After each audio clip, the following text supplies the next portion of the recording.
गुरु प्यारी सत्कार योग साध संगत जी हो, राधा स्वामी जी। प्यारी साध संगत जी, आप सभी के भीतर बैठे कुल मालिक को प्रणाम, आप सभी को प्रणाम। संगत जी, आज के इस सत्संग द्वारा हम समझेंगे सद्गुरु नामदान के समय शिष्य को क्या समझाता है, भजन सिमरन के अभ्यास द्वारा हमें क्या हासिल होता है। साथ ही हम यह भी जानेंगे क्या गुरु के देह स्वरूप के दर्शन करने वालों को, गुरु के देह स्वरूप की पूजा करने वालों को भजन सिमरन करने की कोई आवश्यकता नहीं रहती। आइए आज के इस रूहानियत भरे सत्संग को ध्यान पूर्वक अंत तक श्रवण करिए, सत्संग का आनंद लीजिए। आज के इस सत्संग में श्री गुरु नानक देव जी की वाणी ली गई है। सत्संग के वचन हैं, बिन सतगुरु किने ना पाइयो, बिन सतगुरु किने ना पाइयो। आपके यह वचन सार रूप में रूहानी सत्य की खोज के उस तरीके या साधन की बात करते हैं जिसका उद्देश्य हमें सद्गुरु देते हैं। गुरु का मतलब है साधन या तरीका, और जो हमें परमात्मा से मिलने का तरीका बताता है वह गुरु है। सतगुरु के बिना हमारी हालत बिना पतवार के नाव जैसी है। हम अज्ञानता और अंधकार में जी रहे हैं, मन के 5 घातक विकारों के शिकार हैं, माया के बंधन में बुरी तरह से जकड़े हुए हैं, जन्म मरण के चक्कर में फंसे हुए हैं और इन संसारिक बंधनों से मुक्त होने में पूरी तरह अपने को असमर्थ पाते। उस कुल मालिक के साथ एक रूप होने की ताकत हमें बिल्कुल भी नहीं, क्योंकि सद्गुरु के बिना हम उस कुल मालिक के साथ मिलाप नहीं कर सकते। लेकिन सद्गुरु के संपर्क में आने पर हमारी जिंदगी का पूरा रुख ही बदल जाता। नामदान की बख्शीश करके सद्गुरु हमें परमात्मा तक पहुंचने का तरीका बताते हैं कि किस तरह भजन सिमरन के अभ्यास द्वारा हम अपने अंतर में जा सकते हैं, जहां हमारी आत्मा शब्द के साथ जुड़ जाती है और हम जन्म मरण के फंदे से सदा के लिए छूट जाते हैं। वह हमें कुल मालिक की प्राप्ति का वह रास्ता दिखाते हैं जो हमें सांसारिक बंधनों से पूरी तरह आजाद कर देता। सतगुरु हमें अंधकार से प्रकाश की ओर ले जाते हैं और हमें उस परमात्मा, उस कुल मालिक में विलीन करके हमारी आत्मा को मुक्त कर देते। ऐसी है सदगुरु की ताकत, गुरु की कृपा। इसलिए सभी संत महात्माओं ने सदगुरु की संगति पर इतना जोर दिया। हम सदगुरु की ताकत का अंदाजा नहीं लगा सकते। रूहानी मार्ग कोई आसान मार्ग नहीं है। इस मार्ग पर अगर सदगुरु की ताकत साथ मौजूद हो तब फिर इस मार्ग पर हमें उन्नति करने में और भी ज्यादा आसानी हो जाती। रूहानी जागृति के लिए सदगुरु का होना बड़ा ही आवश्यक होता। जिस तरह हम बिना आग के खाना नहीं बना सकते या फिर बल्ब की मात्र तस्वीर टांग कर हम कमरे में रोशनी नहीं कर सकते, उसी तरह रूहानियत में भी हमें सही कनेक्शन की जरूरत होती। उसकी जरूरत है जो हमारे अंदर चिंगारी सुलगाकर हमें रोशनी दिखा सके। वह कनेक्शन है नामदान, यानी हमारी रूहानी जागृति। नामदान के दौरान सद्गुरु हमें भजन सिमरन की वह युक्ति समझाते हैं जो जिज्ञासु को शब्द के साथ जोड़ देती है, अंतस में गूंजते नाम के साथ जोड़ देती। नामदान के वक्त जो दात हमें बख्शी जाती है वह सद्गुरु के निजी अनुभव पर आधारित सत्य है। सतगुरु स्वयं उस परम सत्य का प्रकट रूप है। संत सद्गुरुओं का ज्ञान और अनुभव उनके उपदेश में जाहिर होता है, जो कि उनके आंतरिक ज्ञान का रूहानी खजाना। अपने उपदेश द्वारा वह हमारी आत्मा को उसके स्रोत, उस परमात्मा में विलीन करने की युक्ति बताते। अपने अनुभव द्वारा वह हमें विश्वास दिलाते हैं कि केवल भजन सिमरन द्वारा ही उस परम सत्य को प्रकट किया जा सकता। हालांकि पूर्ण सद्गुरु को उस परमात्मा का ज्ञान और उसका अनुभव दोनों ही होते हैं, लेकिन वह हमें उसके बारे में केवल ज्ञान देते हैं। भजन सिमरन द्वारा हमें खुद उस रास्ते और उस सच्चाई का अनुभव करने की जरूरत है। इसलिए सद्गुरु हमें निरंतर कुछ समय भजन सिमरन के लिए निकालने के लिए कहते हैं। नामदान लेकर भजन सिमरन करते हुए भी शिष्य को अपने धर्म का पालन करने पर कोई रोक नहीं। संतों का उपदेश जात पात, धर्म और राष्ट्र के भेदभाव से ऊपर है। ना तो हमें जात छोड़नी है, न धर्म छोड़ना है, न राष्ट्र छोड़ना। हमें अपने घर परिवार में रहते हुए, इस समाज में लोगों के बीच रहते हुए मालिक की बंदगी करते रहना है। अपने अंतस में उतरने के लिए निरंतर भजन सिमरन करते रहना। नामदान मिलने पर हमें अच्छी सेहत और धन दौलत की कोई गारंटी नहीं मिल जाती। अगर धनवान होना रूहानियत को पाने की कसौटी माना जाता तो महात्मा बुद्ध जीसस क्राइस्ट रूहानियत में असफल ही रहते। इसलिए हमें नामदान मिलने के बाद ऐसी आशाएं नहीं रखनी चाहिए कि इसके द्वारा हमें धन दौलत मिल जाएगी, हमारी सेहत अच्छी हो जाएगी या हमें मुकदमों में जीत हासिल हो जाए। जैसे जैसे हम उस मालिक से जुड़ते हैं, अवश्य ही हमारे जीवन में सुधार आना शुरू हो जाता। हमारी बहुत सी समस्याएं जो फंसी होती हैं, जिनका हम हल ही नहीं कर पा रहे होते, अचानक से सुलझ जाती हैं। उस मालिक की कृपा के आगे हमारे सभी दुख विलीन हो जाते। लेकिन जब तक उस मालिक की कृपा ना बरस जाए, तब तक जीवन दुख और कष्ट में पड़ा रहता। उस मालिक की कृपा कब बरसती है, कब हमारे दुख दूर होते हैं? जब हम अपने भीतर उतरकर उस मालिक से मिलाप कर लेते। इसलिए हमारा जो भजन बंदगी करने का असल उद्देश्य है, भजन सिमरन करने का असल मकसद है, वह धन दौलत हासिल करना नहीं, बच्चे या अच्छी सेहत हासिल करना नहीं, बल्कि अपने भीतर बैठे मालिक से मिलाप कर लेना। उससे मिलाप करके फिर आपकी सभी परेशानियों का हल हो जाएगा। सभी वासनाएं, सभी इच्छाएं, सभी कामनाएं अपने आप ही विलीन होती चली जाए। जब भीतर से सभी इच्छाएं और सभी कामनाएं विलीन हो गई, तब जीवन में त्याग अपने से घटित हो जाता। फिर त्याग करना नहीं पड़ता।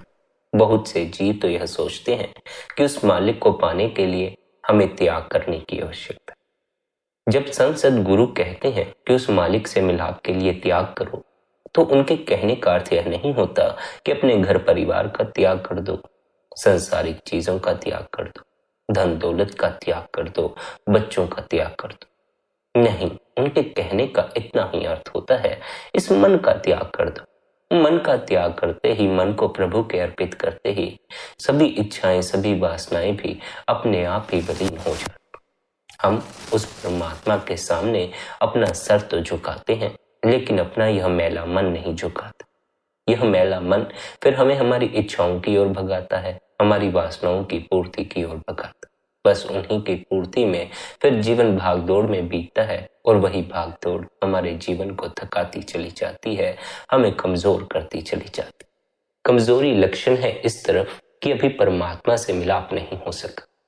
परमात्मा से जिसका मिलाप हो जाता है, वह कमजोर नहीं रह जाता, वह तो इस संसार में सबसे ज्यादा ताकतवर हो जाता। केवल एक पूर्ण गुरु, वक्त का गुरु ही नामदान के द्वारा हमें परमात्मा से जोड़ सकता है। नामदान रूहानियत की वह दिव्य चिंगारी है जिसकी बख्शिश वक्त के सद्गुरु अपने शिष्यों को करते हैं। क्यों करते हैं? ताकि शिष्यों की सोई हुई रूहानी शक्ति जागृत हो सके। इस ज्योति के एक बार प्रकाशमान होने पर 5 नाम का सिमरन करते रहने से यह निरंतर जलती रहती। नामदान द्वारा सद्गुरु हमें इस मायावी दुनिया के भ्रमों के प्रति सचेत करते हैं और हमें गहरी नींद से जगाकर परमात्मा से मिलाप का रास्ता बताते। इसलिए हमें सद्गुरु द्वारा दिए गए सिमरन का लगातार अभ्यास करने की जरूरत है। हम आलस कर जाते हैं, हम नहीं बैठते भजन बंदगी में, कई काम गिना देते, लेकिन फिर उसका नतीजा क्या निकलता? बाद हम पछताते, बाद दुख लौट आता है, फिर हम कहते हैं जी हमारे जीवन में दुख लौट आया, हम इस दुख का क्या करें? अरे भाई, इससे पहले कि जीवन में दुख आए, उस मालिक का नाम लेना शुरू कर। जीवन में दुख आता क्यों है? इसीलिए तो आता है कि हम उस परमात्मा, उस कुल मालिक को भूल जाते हैं, और संसार के ये मीठे पदार्थ, संसार के ये लोग, संसार की बातें हमें याद रहती। जिसके भीतर जितनी संसार की याद है, वह उतना दुखी हो जाता। जिसके भीतर परमात्मा की जितनी याद है, वह उतना ही सुखी हो जाता। इसलिए अब यह आपको देखना है कि आप संसार की यादों में खोए रहना चाहते हैं कि उस मालिक की यादों में अपने पूरे जीवन को लवलीन कर देना चाहते। मालिक की याद में अपने जीवन को लीन करना है तो सद्गुरु के उपदेश की पालना शुरू कर दो। क्यों? क्योंकि यह मन एक ही दिन में मालिक की याद में लीन नहीं हो जाता। बड़े कष्टों के बाद, बड़ी मेहनत के बाद, बड़े अभ्यासों के बाद यह मन परमात्मा के नाम से जुड़ने को राजी होता। वरना यह मन बार बार मालिक की बात को भूलकर संसार की बातों को याद करना शुरू कर दे। निरंतर अभ्यास द्वारा एक घड़ी ऐसी आती है जब इस मन का अहंकार टूटता है और यह मालिक के रंग में अपने आप को रंग लेता। इसलिए अगर सद्गुरु द्वारा नामदान मिल जाए, अभ्यास की युक्ति मिल जाए, तो निरंतर भजन सिमरन में बैठो, निरंतर बंदगी में बैठो। भजन सिमरन की तुलना श्री रामकृष्ण परमहंस द्वारा बताई गई मोती बनने की पुरानी कथा से की गई। कहते हैं, जब बारिश होती है तो सीप का मुंह खुल जाता है और वह पानी की एक बूंद को अपने अंदर समेट लेती। फिर यह सीप समुद्र की तह में चली जाती है और तब तक वहीं रहती है जब तक बारिश की वह बूंद एक सुंदर मोती का रूप नहीं ले लेती। इस तरह सद्गुरु से सिमरन की युक्ति जान लेने के बाद पूरी लगन से एकाग्र होकर अभ्यास करने से ही हम रूहानी प्रकाश का मोती प्राप्त कर सकते। मगर रूहानी प्रकाश का यह मोती रूहानी मार्ग पर चलने से प्राप्त होता। रूहानी मार्ग पर तो अंधकार ही अंधकार छाया। इस अंधकार से हमें कौन बचाए, कैसे हम इस अंधकार से बाहर निकले, इसके बारे में समझाते हुए श्री गुरु अर्जुन देव कहते हैं, जे सौ चंदा उगब है सूरज चढ़े हजार, एते चानन हो दिया गुर बिन गोर अंधार। भले ही हजारों सूर्यों का प्रकाश हो जाए, लेकिन रूहानी मार्ग में सद्गुरु के बिना हम अज्ञानता और अंधकार में है। बिना सद्गुरु के मुक्ति कभी भी हासिल नहीं होती। सद्गुरु का क्या कार्य है? सद्गुरु का कार्य है हमें उपदेश की याद दिलाना, सत्य की याद दिलाना और भजन सिमरन द्वारा हमारा ध्यान उस परम ज्ञान की ओर, उसकी पहचान की ओर ले जाना, जो रूहानियत का मूल स्रोत। क्यों? क्योंकि भजन सिमरन ही हमारे आंतरिक अभ्यास की बुनियाद होता। सद्गुरु हमें वह युक्ति बताते हैं जिससे शिष्य की आत्मा एकाग्र होकर अंतर में जुड़ जाती। वह हमें सिखाते हैं कि कैसे मन को एकाग्र करके सद्गुरु के स्वरूप पर ध्यान टिकाना। सद्गुरु का उपदेश बिल्कुल सीधा साधा उपदेश है। भजन सिमरन द्वारा परमात्मा से मिलाप करना। नामदान के समय हमें मुक्ति प्राप्त करने के साधन का बताया जाता है, जो हमें जन्म मरण से छुटकारा दिलाते। यह हम पर निर्भर है कि हम इसे कितना आसान या मुश्किल बना लेते हैं और बताए गए तरीके के मुताबिक भजन सिमरन करते हैं या नहीं करते।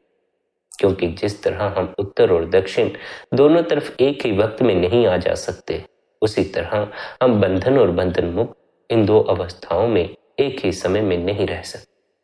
शिष्य और उसकी मुक्ति के बीच सद्गुरु सबसे जरूरी कड़ी होते। सद्गुरु का अंतर्ज्ञान वह झरोखा है जिसके द्वारा शिष्य उपदेश को ग्रहण करता। सद्गुरु जागृति का बीज बोकर शिष्य के मन से गलत फहमियों की घास फूस साफ कर देते। सद्गुरु और शिष्य का संबंध विश्वास और आस्था की डोर से बड़ी बारीकी से बुना गया है। वह हमारे मुक्तिदाता।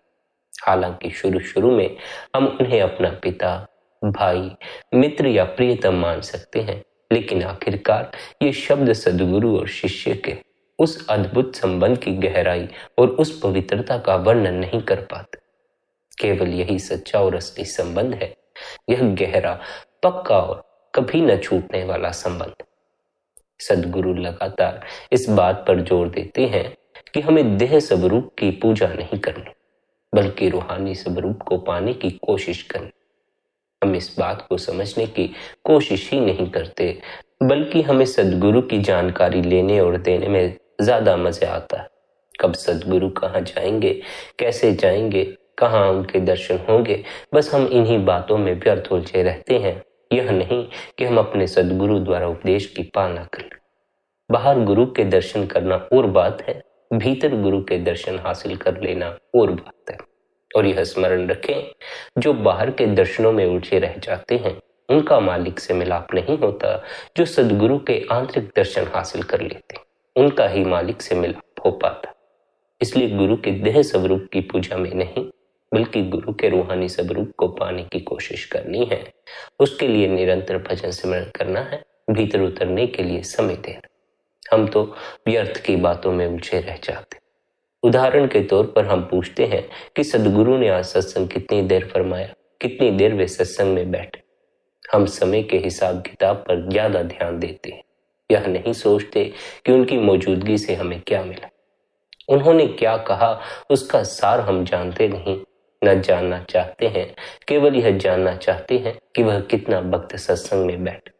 फिर हम ऐसी छोटी छोटी फजूल की बातें जानना चाहते हैं कि वह पहनते क्या हैं, चलते कैसे हैं, कैसे दिखाई देते हैं, कैसे बात करते हैं, कैसे हंसते। सदगुरु ने दाढ़ी रखी है या नहीं, उन्होंने कुर्ता पजामा पहना है या नहीं, हम बस इन्हीं फजूल की बातों में उलझे रह जाते। इन सब बातों का रूहानियत से भला क्या संबंध है? इन सब बातों का रूहानियत से कोई संबंध नहीं। रूहानियत का संबंध तो देह के तल से ऊपर उठकर अपनी आत्मा के तल पर पहुंच जा। यह सब तो बाहरी पहनावा है, इनका रूहानी तौर पर कोई महत्व नहीं। सदगुरु की रूहानी ताकत की पवित्रता या महिमा इन बातों पर निर्भर नहीं है और न ही उनके हमारे बीच आने के मकसद का इन बातों से कुछ लेना देना। लेकिन इन बातों से हमारे मन में खलबली जरूर मच जाती है और हम असलियत और सच्चाई से दूर हो जाते। हम अपने हट के कारण इस गलत फहमी में पड़े हैं कि हमारे भजन सिमरण ना करने की कमी सदगुरु के देह स्वरूप की पूजा करने और उनका पीछा करने से पूरी हो जाएगी। सदगुरु हमारे मन में यह बात बिठाने की पूरी कोशिश करते हैं कि अपनी मंजिल तक पहुंचने के लिए हमें मेहनत करनी ही पड़ेगी। बिना मेहनत के हमें कुछ भी हासिल नहीं होगा। अगर इस बात का हमारे ऊपर कोई असर नहीं होता तो फिर समझो कि हम भारी मुसीबत में पड़े हुए। अगर इन सब के बावजूद हम उस एक हुक्म को, उनके असली हुक्म को नहीं मानते तो फिर हम कुछ भी हासिल नहीं कर सकते। उनका हुक्म क्या है? उनका हुक्म है भजन सिमरन करके अपनी पहचान करना और फिर परमात्मा की पहचान करना। इस बात को सदा ख्याल रखना, सदगुरु के देह स्वरूप पर निर्भर रहना हमारे रूहानी सफर में रुकावट बन जाता।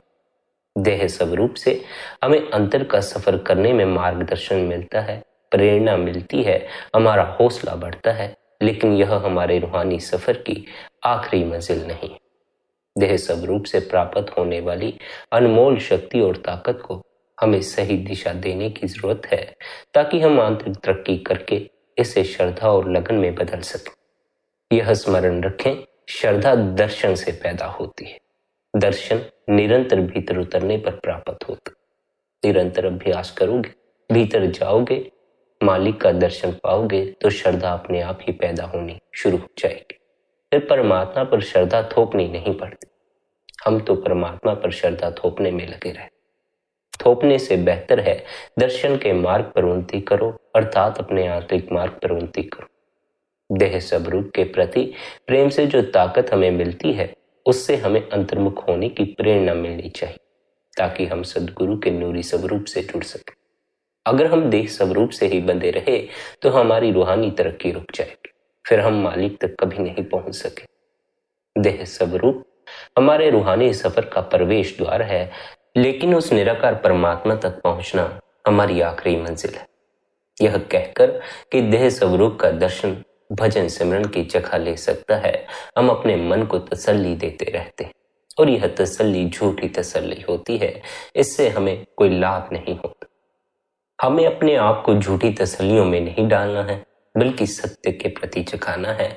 समझना है कि देह स्वरूप के दर्शन क्यों जरूरी होते।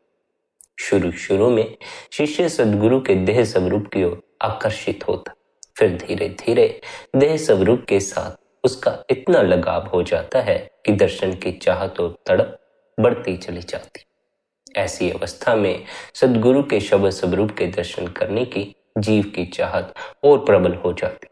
जब वह एक बार सदगुरु के नूरी अथवा शब्द स्वरूप के दर्शन कर लेता है तो उसे देह स्वरूप के महत्व का पता चल जाता। लेकिन यदि कोई शिष्य देह स्वरूप से आगे नहीं बढ़ता, सदगुरु के नूरी स्वरूप का दीदार नहीं करता, तो वह असल में सदगुरु के देह स्वरूप का महत्व ही नहीं समझ पाता, इसकी गहराई को जान नहीं पाता। जिन्हें सदगुरु के नूरी स्वरूप के दर्शन हो जाते हैं उन्हें ही सदगुरु के देह स्वरूप के दर्शन का असली महत्व पता चलता। अपने सदगुरु के देह स्वरूप के दर्शन के लिए उनकी तड़प और चाहत उनके आंतरिक अनुभव के कारण होती है।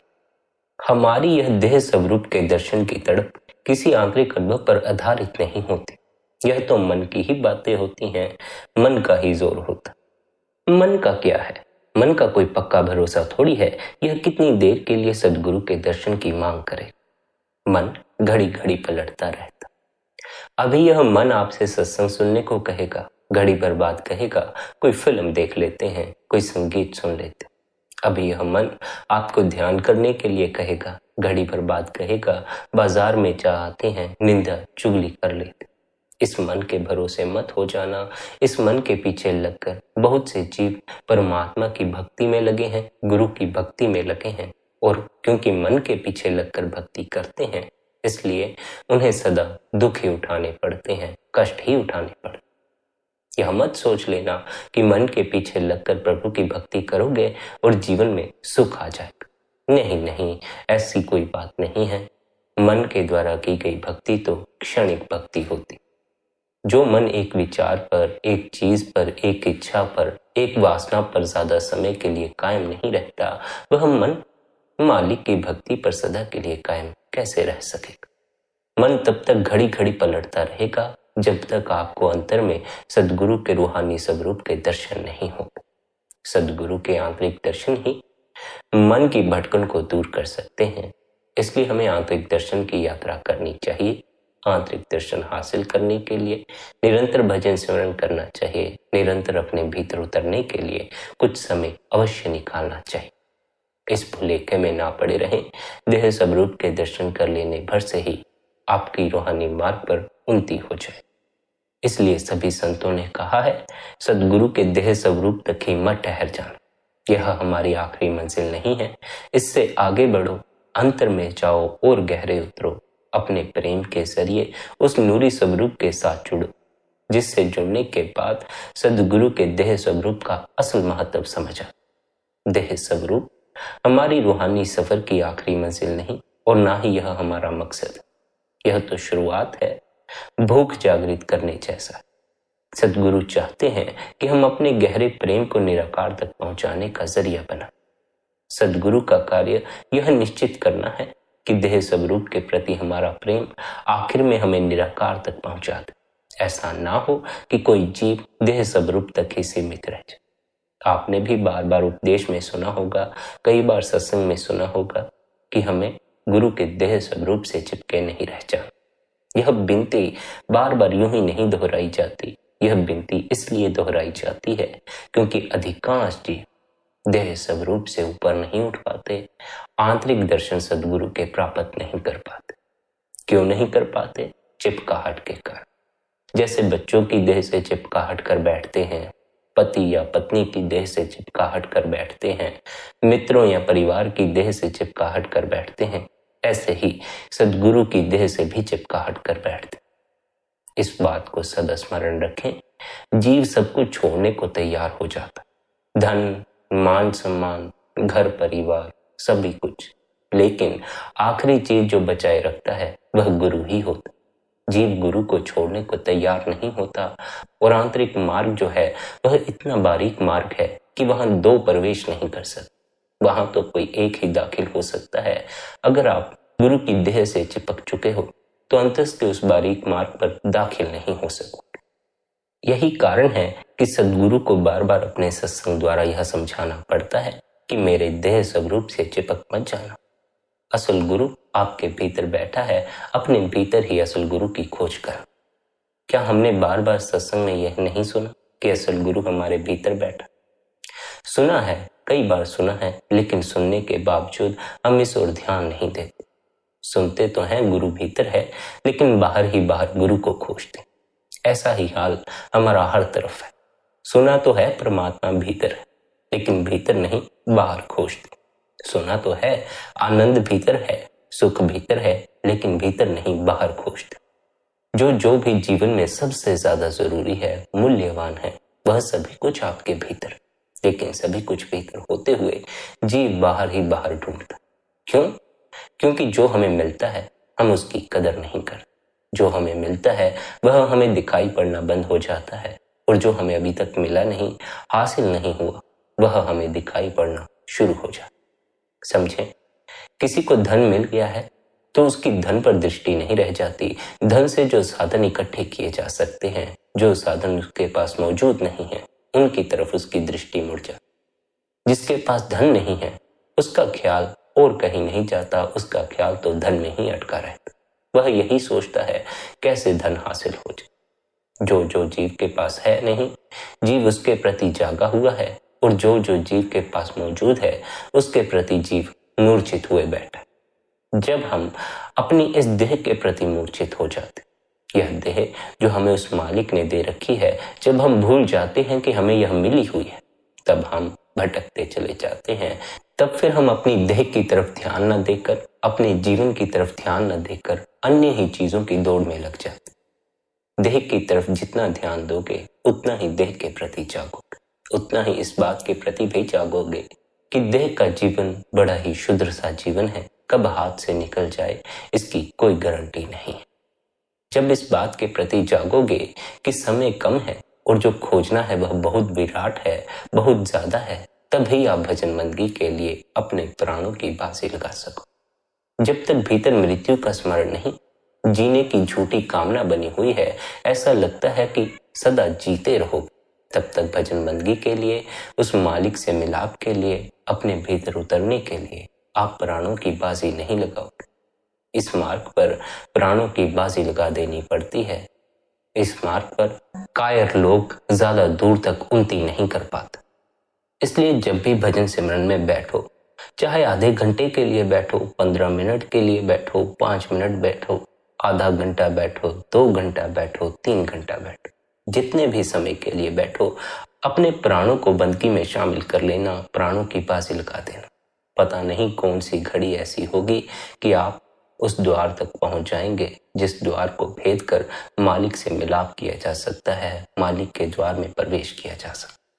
पता नहीं कब उस परमात्मा की कृपा आप पर बरस जाए और आप सदा के लिए आनंदित हो जाओ। इसलिए जितने भी समय के लिए बंदगी में बैठो, अपने प्राणों को भी बंदगी में शामिल करो। प्राणों को बंदगी में शामिल करने का क्या अर्थ?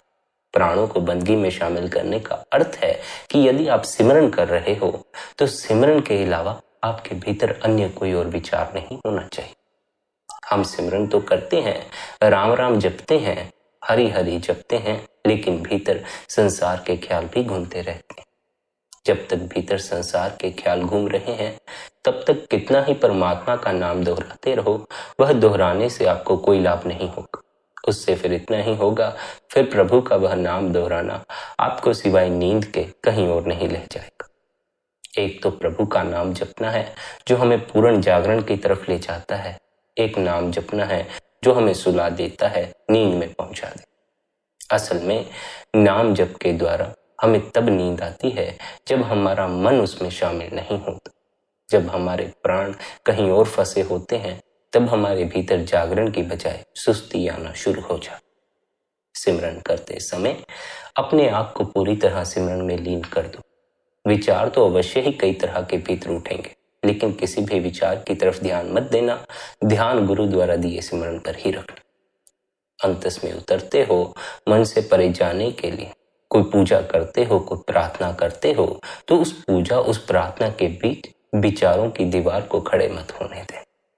आप कोई पूजा कर रहे हैं, अगर आपके प्राण पूरी तरह पूजा में शामिल ना हुए तो पूजा से जो फल प्राप्त होता है, अर्थात उस मालिक से मिलाप का जो फल प्राप्त होता है, वह आपको हासिल नहीं हो सके। हम पूजा कर रहे हैं, मंदिर में बैठे हुए हैं, हाथ में आरती की थाली लिए बैठे हैं, लबों पे परमात्मा का नाम लिए बैठे हैं, लेकिन भीतर मन में संसार की बातें लिए बैठे हैं, अन्य ही ख्याल लिए बैठे। भीतर और बाहर जब दोनों तरफ आपके भीतर मालिक का वास हो जाता, तब कहीं जाकर आपकी भक्ति सफल होती है, तब कहीं जाकर आपकी भक्ति रंग लाती है, और वह रंग एक बार अगर आपको चढ़ जाए फिर वह रंग कभी भी उतरने वाला नहीं। प्रेम का रंग, प्रभु का रंग जिस भी जीव के ऊपर चढ़ जाता है, वह सदा के लिए प्रेममय आनंदमय हो जाता। फिर उसे किसी बात का कोई गम नहीं, फिर उसका संसार में कोई बैरी नहीं, फिर उसके लिए यह संसार ही स्वर्ग हो जाता। लेकिन अभी हम में से बहुत से जीव उस अवस्था तक पहुंचे नहीं। जो उस अवस्था तक पहुंचे नहीं, उन्हें निरंतर भजन बंदगी करने की, अपने गुरु के उपदेश की पालना करने की, अपने भीतर ध्यान टिकाने की आवश्यकता। जो भी आप करें, किसी भी साधना का इस्तेमाल करें, किसी भी गुरु से नामदान लें, जो भी करना है उसमें अपने प्राणों को शामिल कर लें। अपने आप को पूरी तरह उसमें लीन कर देना है। ऐसा ना हो कि आपके भीतर अन्य ही ख्याल चलते रह जाए। अवश्य ही मन के ख्याल भीतर चलेंगे, लेकिन आपने उस तरफ ध्यान न देकर जो आप अभ्यास कर रहे हो, जो भी आप नाम जप कर रहे हो, अपने आप को पूरी तरह उसमें शामिल करना। समझें, जैसे आप राम राम कर रहे हैं तो राम के अलावा आपके भीतर अन्य कोई ख्याल नहीं बचना चाहिए। यहाँ तक कि आपकी मैं तक भीतर शेष नहीं रहनी चाहिए। यह स्मरण रखना, राम राम जपने से या परमात्मा का कोई भी अन्य नाम लेने से आपको तब तक आंतरिक अनुभव नहीं होगा जब तक आप अपने को बचाए रखेंगे। जब तक आपको यह स्मरण बना है कि जपने वाला मैं हूं, तब तक जिसका नाम जप रहे हो उसकी खबर नहीं लगेगी। जिस दिन आपको यह भूल ही जाता है कि मैं जाप कर रहा हूं या मैं जपने वाला हूं, केवल आपके भीतर प्रभु का नाम रह जाता है, उस दिन आंतरिक अनुभव प्राप्त होने शुरू होते। हम क्या करते हैं? हम अपने आप को बचाए रखते हैं, अपने आप को बचाए रखकर प्रभु का नाम लेते रहते। हम यह नहीं चाहते हमारा अहंकार मिट जाए, हम केवल इतना ही चाहते हैं कि परमात्मा की प्राप्ति हो जाए। क्या कभी सोचते हो अगर यह अहंकार बचा रहे और परमात्मा की प्राप्ति हो जाए तो निर्मल हो जाओ? नहीं हो पाओगे। जब तक अहंकार शेष है तब तक तो हर एक बात आपको अहंकार से ही भरेगी। अहंकारी व्यक्ति को परमात्मा की प्राप्ति हो जाए तो वह केवल इस अहंकार से ही भर सकता है कि मैं सबसे सर्वश्रेष्ठ हूं, मैंने परमात्मा को पा लिया, मैं परमात्मा स्वरूप हो गया। लेकिन वह दूसरों के प्रति दया भावना और दूसरों से प्रेम नहीं कर सकता। इसलिए परमात्मा कभी भी अहंकार की अवस्था में प्राप्त नहीं होता। जब तक आप अहंकार को बचाए हुए हो, परमात्मा से मिलन न कर सकोगे। निरअहंकार की अवस्था में प्रभु से मिलन होता है जब आप अपनी मैं को छोड़ देते हैं, जब आप इस कदर राम नाम में लीन हो जाते हैं या गुरु के सिमरन में लीन हो जाते हैं कि आपको जपने वाली की खबर न रहे, केवल जिसका नाम जपा जा रहा है उसी का स्मरण रहे, तब आपका मालिक से मिलाप होता। इसलिए सभी संतों ने यह उपदेश दिया है, जब भी भजन सिमरन में बैठो, ध्यान में बैठो, अपने को भूलो। अब यहाँ जीव के लिए दुविधा पैदा हो जाती। क्यों? क्योंकि जीव ने कई उपदेश, कई सत्संग सुने हों। कई सत्संगों में कहा जाता है अपने असल की पहचान करो। कई सत्संगों में कहा जाता है भजन मंदगी में बैठो तो अपने आप को पूरी तरह भूल जाओ, सभी कर्ज फर्ज भूल जाओ। तो जीव को दुविधा पैदा होती है कि अपनी पहचान करनी है या अपने को भूलना है, करना क्या। जब गुरु कहता है अपने आप को भूल जाओ, तो गुरु के कहने का अर्थ है आपने मन के पीछे चलकर अपने संबंध में जो भी धारणाएं बना रखी हैं, उन सभी धारणाओं से अपने को मुक्त करो। अपने आप को अपना नाम समझ लेना, अपने आप को देह समझ लेना, धनी समझ लेना, घर परिवार वाला समझ लेना, यह सब हमारी अपने प्रति धारणाएं हैं। ये सब बातें हमें हमारे होने का प्रमाण देती, लेकिन यह हमारा होना बाहर का होना है, देह का होना है, मन का होना। हमारा असल जो होना है वह बड़े गहरे में इस देह के पर्दों के पीछे, मन के पर्दों के पीछे छिपा हुआ। यह देह का जो पर्दा है, यह हमें इसके भीतर के हड्डी पंजर भी नजर नहीं आने देता। फिर जो इस देह के भीतर आत्मा छिपी है, जो कि सूक्ष्म से सूक्ष्म है, जो दिखाई नहीं पड़ती, वह हमें कैसे दिखाई पड़ सकती। इस देह के पर्दों से परे जो जाता है वह मन के पर्दों तक पहुंच जाता। मन के पर्दों से जो पार जाता है वही आत्मा की पहचान कर पाता। इन मोटे पर्दों को हटाकर, इनसे पार जाकर हमें अपने असल स्वरूप की पहचान कर, हम कौन हैं, कहां से आए हैं, कहां चले जाएंगे, हमारा असल घर कौन सा है, हमें इन सब बातों की पहचान करनी है। और इनकी पहचान के लिए पहले यह आवश्यक है, हमने जो मन के पीछे लगकर अपने बारे में धारणाएं बनाई हैं, मैं यह हूं, मैं यहाँ का वासी हूं, यहाँ रहता हूं, इन सभी धारणाओं को छोड़ने की आवश्यकता। अगर पहले ही अपने दिमाग में भर के रखोगे मैं कौन हूं, कहाँ रहता हूं, कहाँ का वासी हूं, तो कभी भी अपने असल की ओर ध्यान नहीं दोगे। कभी भी यह नहीं जानना चाहोगे कहां से इस संसार में चले आए हो और इस संसार से फिर कहां चले जाओगे। जो जीव यह नहीं जानता वह कहां से आया है, कहां चला जाएगा, उसे अपने असल घर की कोई पहचान नहीं होती। घर का अर्थ क्या होता है? घर का अर्थ होता है जहां हम सदा के लिए ठहर सकें, सदा के लिए आराम कर सकें। क्या इस संसार में जो हमने घर बनाए हैं यहाँ हम सदा के लिए ठहर सकते हैं, सदा के लिए आराम कर सकते हैं? नहीं कर सकते। यहाँ के जो घर हैं सभी को छोड़ जाने पड़ते हैं। सभी ने अपनी मेहनत से बनाए हुए घर अपने बच्चों के हवाले कर जाने। घर का अर्थ वह नहीं जहां आप कुछ दिनों, कुछ महीनों या कुछ सालों के लिए ठहरे। घर का अर्थ तो होता है जहां आप सदा के लिए ठहरे। इस संसार में कोई भी जीव सदा के लिए नहीं ठहरता। कुछ जीवों के लिए कुछ दिनों की बात होती है, कुछ के लिए कुछ महीनों की बात होती है, कुछ के लिए कुछ सालों की बात होती है। फिर आखिर में अंत में सभी जीवों को अपने असल घर की ओर रुख करना पड़ता। पर यहाँ यह समझ लेना सबसे जरूरी है कि अगर जीव को जीते जी अपने असल घर की पहचान न हो सके तब वह मृत्यु के बाद अपने असल घर की पहचान नहीं कर पाता। इसलिए सभी संतों ने जीव को जीते जी मरने का उपदेश दिया, मरने से पहले मरने का उपदेश दिया। यह मरने से पहले मरना क्या है? यह है मन का मर जाना। देह की मृत्यु तो होनी ही है, लेकिन इस मन की मृत्यु नहीं हो पाती। यह मन बचा रह जाता। जब तक यह मन बचा है आवागमन का चक्र बचा हुआ। इसलिए सद्गुरु क्या समझाते हैं? इस मन की मृत्यु मरो, जीते जी इस मन से ऊपर उठो, तब कहीं जाकर जीते जी भी सुख है और मरने के बाद भी सुख। फिर कोई दुख नहीं, किसी बात का कोई पछतावा नहीं। देह गिर जाए मन बचा रह जाए तब हुआ बंधन, मन गिर जाए देह बची रह जाए तब हुई मुक्ति। देह हमें दी जाती है ताकि जब तक देह हमारे पास है हम उसके रहते रहते इस मन से ऊपर उठ जाए। देह के रहते रहते ही हम अपने भीतर मालिक की खोज कर सकते हैं, मन से ऊपर उठ सकते। इसलिए अपने इस देह के महत्व को समझो। यह देह सदा इस संसार में रहने वाली नहीं। यहाँ के सभी घर चाहे अपने नाम ही क्यों ना हो, किराए के मकान। क्यों? क्योंकि यहाँ हम सदा के लिए रह नहीं सकते। 80 साल बाद, 50 साल बाद किसी किसी को तो जन्म लेते ही इस घर से विदाई लेनी पड़ जाती। इसलिए इस घर के भुलेखे में मत पड़ जाना। यहाँ के किराए के मकानों को अपना असल घर मत समझ लें। अपने असल घर की खोज कर। आपका असल घर आपकी देह के भीतर ही छिपा हुआ। आपको बस मन से ऊपर उठने की आवश्यकता है, मन के पर्दों से पार जाने की आवश्यकता। मन से पार जाने के लिए पहले अपनी देह के प्रति जागरण की आवश्यकता है। देह के प्रति होश को जगाओ। देह के प्रति होश जगाओगे तो धीरे धीरे भीतर के प्रति होश जागेगा। जब भीतर के प्रति जागोगे तो मन के प्रति जागोगे। मन दिखाई पड़ेगा और मन पूरी पूरी कोशिश करेगा कि आपको भीतर उतरने ना दे।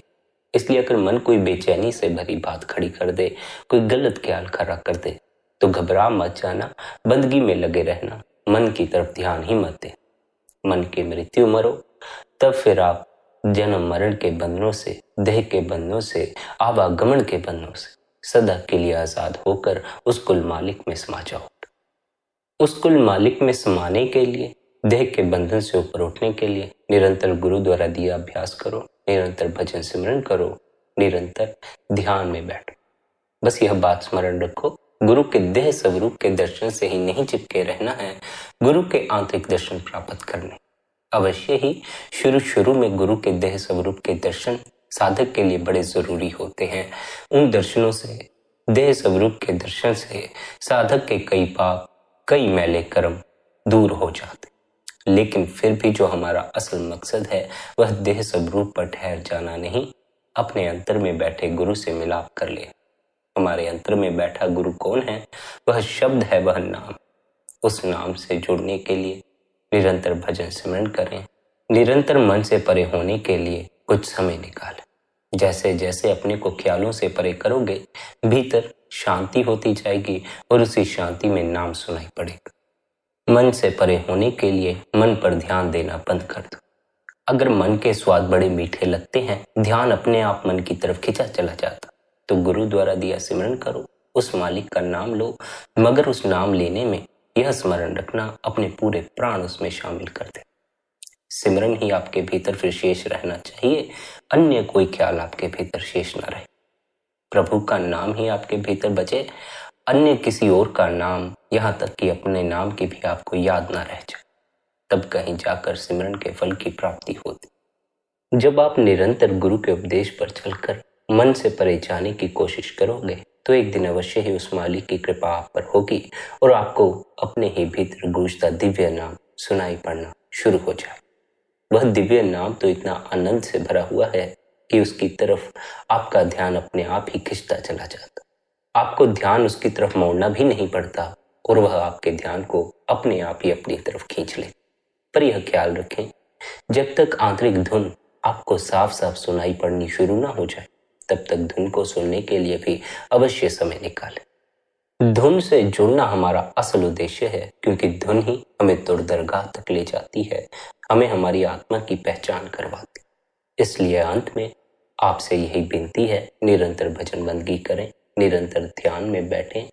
गुरु के उपदेश की पालना करने से हम अपने भीतर गूंजते नाम से जुड़ जाते हैं, इसलिए अपने गुरु के उपदेश की पालना करते रहें। संगत जी, इसी विनती के साथ आज के इस सत्संग को विश्राम देते हैं। यदि आज का यह सत्संग आपको अच्छा लगा हो तो आज के इस सत्संग को आप अपने मित्रों और संबंधियों के साथ शेयर भी कर सकते। साथ ही आप शबधुन सत्संग चैनल को सब्सक्राइब करके नोटिफिकेशन बेल को ऑल पर सिलेक्ट कर सकते हैं और हर रोज सुबह 5:45 पर सत्संग का आनंद ले सकते। बाकी आपकी अपनी मौज है। अपना ख्याल रखें, सबके प्रति भीतर भले की कामना रखें। इतने प्रेम और प्यार से आपने सत्संग को सुना, उसके लिए आप सभी का धन्यवाद।